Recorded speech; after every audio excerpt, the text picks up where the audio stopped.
Hello everyone and welcome to today's video. Today's video is going to be about how to fix YouTube Music not working.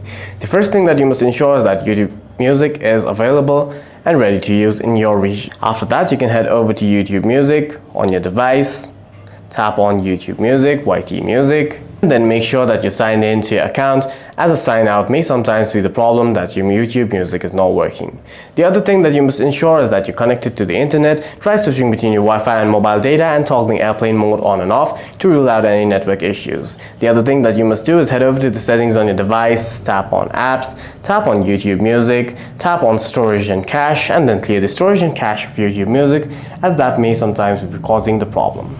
The other thing that you can try and do is completely uninstall YouTube Music from your device. Long press on YouTube Music, hit uninstall if your device allows you to, and then re-download it from the Play Store, which will download the latest version of YouTube Music on your device, and you'll be able to enjoy YouTube Music. For any further questions, please feel free to leave a comment down below.